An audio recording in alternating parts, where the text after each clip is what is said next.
माटी मानुष के नाम थे, जो लोगों को के साथ में एक छलावा हुआ था, एक फरेब हुआ था कि गरीबों को उनका हक नहीं मिला, बच्चों को उनको रोजगार नहीं मिला, एजुकेशन के लिए उनको अच्छे अच्छे स्कूल कॉलेज ढूंढने के लिए कलकत्ता से बाहर जाना पड़ा। तो जी। ये बात आप कह सकते हैं कि लोगों ने इस बात को फिर से इस बात को रियलाइज किया है कि ये फिलोसफी विकसित भारत संकल्प की फिलोसफी के सामने में बहुत बिल्कुल, ओछा है। और बिल्कुल। इसलिए आज जब आप लोगों की ये भीड़ देखते हैं, ये उम्मीद देखते हैं, तो आपको मानिए कि प्राइम मिनिस्टर मोदी इस दौर में लोगों के साथ संवाद करके कम से कम ये भरोसा जरूर दिलाया है कि ठीक। देश के अन्य हिस्से में जो विकास की ये रथ यात्रा चली है, वो पश्चिम बंगाल में भी यात्रा चल सकती है। जी। लोग अगर भरोसा करें, लोग अपने बैलेट और अपने वोट की ताकत को पहचाने, तो कलकत्ता भी एक दिन मुंबई हो सकता है।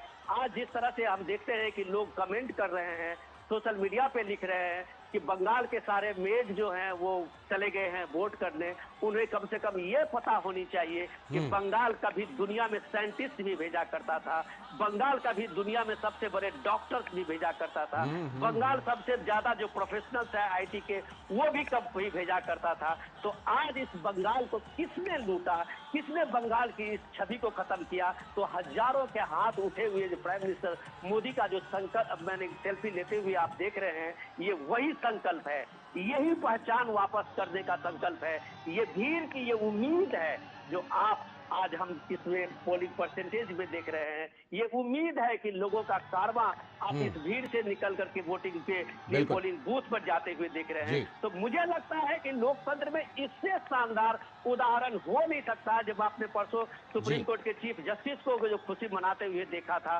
सुप्रीम कोर्ट ने जिस तरह से लोगों की इस भीड़ को, लोगों के पोलिंग टर्नआउट को लेकर खुशी व्यक्त की थी, तो दुनिया में, भारत में कोई भी ऐसा लोग नहीं होगा जो इसको एक्नॉलेज नहीं करेगा। जी। लोगों की इस मौजूदगी को, लोगों की इस भीड़ को, लोगों की इस प्रेजेंस को, वोटिंग टर्नआउट को, ये कलकत्ता ने, ये पश्चिम बंगाल ने एक नई उम्मीद दिखाई है। लाल बिल्कुल, जी।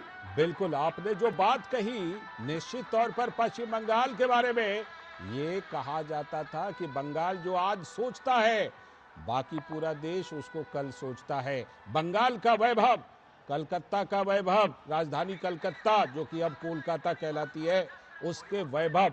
नीरज, आप इस रोड शो में वहां के लोगों से भी आपका संवाद निश्चित तौर पर हुआ होगा जब आप वहां पर मौजूद हैं। वो जो वैभव पाने की, वापस पाने की ललक जिसका अभी जिक्र विनोद जी कर रहे थे और प्रधानमंत्री नरेंद्र मोदी जिस तरह से वहां पर लोगों से जुड़ रहे हैं, क्या वो ललक भी लोगों में आपको वहां दिखाई पड़ती है जिसकी वजह से ये बदला बदला सा बंगाल, बदला बदला सा कोलकाता शहर और कोलकाता की सड़कें दिखाई पड़ रही हैं? कि उमस भरी इस भीषण गर्मी में अगर कोई व्यक्ति दोपहर के 2 बजे से लेकर और शाम को 6:45 बजे तक खड़ा हुआ है सिर्फ प्रधानमंत्री को देखने के लिए, तो ये भीड़, ये लोग अचानक से आए हुए नहीं हैं और ना ही कोई बुलाए गए हैं। आप देखें कि इतनी भीषण गर्मी में खड़े होने के बावजूद भी उनके चेहरे पर एक चमक दिखाई दे रही है, उनके चेहरे पर एक आस दिखाई दे रही है, बदलते बंगाल की आस दिखाई दे रही है। उन युवाओं को एक उम्मीद दिखाई दे रही है कि आने वाला कल बेहतर हो सकता है। उन महिलाओं को एक भरोसा दिखाई दे रहा है कि आने वाले समय में वो रात को 12 बजे भी अपने काम के सिलसिले में बंगाल की सड़कों पर घूम सकती हैं। जो बुजुर्ग महिलाएं हैं, जो खासतौर से जो बुजुर्ग पुरुष हैं, उनको दिखाई दे रहा है, गरीब लोग हों, कि वो 5 लाख का जो बीमा है, जिस इलाज की उनको जरूरत है, वो संभव हो सकता है। किसानों को वो आस दिखाई दे रही है। तो ये दृश्य तो लाल जी कम से कम वही बता रहे हैं। और इनमें सबसे ज्यादा आप देखें कि आधी आबादी का जो उल्लास है वो आपको खास तौर से दिखाई देगा। और ये आधी आबादी आप देखें कि प्रथम चरण का जब मतदान हुआ था, उस प्रथम चरण के मतदान में बढ़ चढ़कर हिस्सा लिया था इस आधी आबादी ने। और आप देखें कि जब प्रधानमंत्री इस बात की जिक्र करते हैं कि सबका साथ सबका विकास, तो उस सबका साथ सबके विकास में उस हर गरीब व्यक्ति तक की उन योजनाओं की पहुंच को पहुंचाने का संकल्प है प्रधानमंत्री का, जो आज टीएमसी सरकार में संभव नहीं हो पा रहा है, क्योंकि राजनीतिक जो द्वेष है वो सामने आ जाता है। हमने इस तरह का दुर्लभ राजनीतिक द्वेष है वो कभी देखा नहीं है। भवानीपुर में लाल जी कल सभा हो रही थी और ममता बनर्जी उस सभा को छोड़कर चली गई सिर्फ इसलिए कि शुभेंदु अधिकारी भी बगल में कहीं सभा हो रही थी, उसको संबोधित कर रहे थे। हमने उन दृश्यों को देखा है कि प्रधानमंत्री राहुल गांधी से संसद भवन में मिलते हैं और काफी देर तक खड़े होकर बातचीत करते। राजनीतिक विचारधारा अलग अलग हो सकती है, लेकिन ये किस तरह का देश है कि अगर कोई पॉलिटिकल पार्टी के लोगों के द्वारा अगर कोई रैली को संबोधित किया जा रहा है तो आप गुस्से में चली जाती हैं, आप जिस तरीके के आरोप लगाती हैं, तो ये बदले की राजनीति हमको दिखाई दे रही है। और मुझको लगता है कि पश्चिम बंगाल के लोगों को भी पसंद नहीं आ रहा है कि ममता बनर्जी जिस तरीके से लगातार प्रहार कर रही हैं, लोकतांत्रिक संस्थाओं पर प्रहार कर रही हैं, सरकारी कर्मचारियों पर प्रहार कर रही हैं, उनके जो नेता हैं, उनके जो समर्थक हैं, वो जिस तरीके से जनता से कटमनी लेते हैं, जिस तरीके से करप्शन का खेल खेला जाता है, मुझको लगता है कि उसी चीजों को जड़ से मिटाने के लिए आज के रूप में ये लाखों की संख्या में जो लोग हैं वो आए हैं। हावड़ा में भी हमने लाल जी इसी तरह का दृश्य हावड़ा में भी हमने देखा था कि महिलाएं और जो युवा हैं वो बड़ी संख्या में खड़े हुए थे। और आप देखें कि जब भारतीय जनता पार्टी ने अपना जो मैनिफेस्टो जारी किया लाल जी, उसमें उन तमाम चीजों को समाहित किया गया। आप देखें कि महिलाओं के लिए आर्थिक सहायता जो देने की जो बात है गरीब महिलाओं को, उसका जिक्र प्रधानमंत्री और जो पार्टी के जो लोग हैं, गृह मंत्री अमित शाह हैं, वो लगातार करते रहे कि 3,000 रुपए की जो आर्थिक सहायता है वो हर महीने महिलाओं को दी जाएगी। प्रतियोगी परीक्षाओं के लिए जो गरीब तबके के लोग हैं 15,000 रुपए की एक मुश्त सहायता दी जाएगी ताकि वो लोग किताबें खरीद सकें, जो पढ़ाई है वो कर सकें। सबसे बड़ी बात, राज्य की सभी सरकारी और गैर सरकारी नौकरियों में जिस तरीके से महिलाओं को प्राथमिकता देने की जो बात है वो पार्टी कर रही है, उन्होंने अपने मैनिफेस्टो में जिक्र किया। और खास तौर से महिला सुरक्षा को लेकर दुर्गा सुरक्षा स्क्वाड नाम से एक विशेष पुलिस महिला बल का जो गठन है वो किया जाएगा ताकि महिलाओं में जो असुरक्षा की भावना है लाल जी, वो असुरक्षा की भावना दूर हो सके। महिलाएं अपने मन की बात उन महिला पुलिस कर्मियों को बता सकें, उन थाने में जाकर जो आज पुलिस कर्मचारी या पुलिस के जो लोग हैं वो जिन्हें डरा धमकाकर भगा देते हैं अगर वो अपनी शिकायतें दर्ज करने जाती हैं। समान नागरिक संहिता का जिक्र किया है कि 6 महीने के अंदर पश्चिम बंगाल में यूसीसी को लागू किया जाएगा अगर भारतीय जनता पार्टी की सरकार बनती है। हमने देखा है कि मथुरा कम्युनिटी के लोग करोड़ों की संख्या में जो लोग हैं एक आस लगाए बैठे हैं, उनकी आस आज तक पूरी नहीं हुई। राजनीतिक जो लाभ है तमाम पॉलिटिकल पार्टियों ने उनसे लिया, टीएमसी ने भी लिया, जो वाम सरकार है उन्होंने भी लिया, लेकिन उनकी इच्छाओं को कभी पूरा नहीं किया गया। आप देखें कि जिस तरीके से करप्शन का यहाँ पर खेल खेला गया, 15 वर्षों से लगातार यहाँ पर कट मनी करप्शन के जो तमाम मामले हैं उस पर व्हाइट पेपर जारी करने का जो बात है वो भारतीय जनता पार्टी ने कही है। और सिंडिकेट राज का खत्म, उसका खात्मा किया जाएगा। खास तौर से भारतीय जनता पार्टी अपने मैनिफेस्टो में जिक्र इस बात का करती है। और सबसे बड़ी बात है कि जो तस्करी है, खासतौर से हमने देखा है कि यहाँ से कोयला, बालू और गौ तस्करी बड़े पैमाने पर होती है, उस पर लगाम लगाने की बात की जा रही है। बांग्लादेश से बड़ी संख्या में जो घुसपैठ है वो इस राज्य में होती है और हमने देखा है कि किस तरीके से घुसपैठ के तमाम केस सामने आए हैं, किस तरीके से टीएमसी के लोगों ने उनके आधार कार्ड से लेकर तमाम राशन कार्ड, तमाम ऐसे जो सरकारी डॉक्यूमेंट्स हैं उनको बनवाने में सहायता की है। ये तमाम तथ्य सामने उजागर हुए हैं। लाल जी, हमने देखा है कि किस तरीके से बंगाल से चलते हुए दिल्ली तक लोग पहुंचे हैं। दिल्ली में दिल्ली पुलिस ने कार्रवाई की थी, बड़ी संख्या में बांग्लादेशियों को जो अवैध तरीके से यहाँ पर रह रहे थे उनको निकाल कर वापस बांग्लादेश में भेजा था।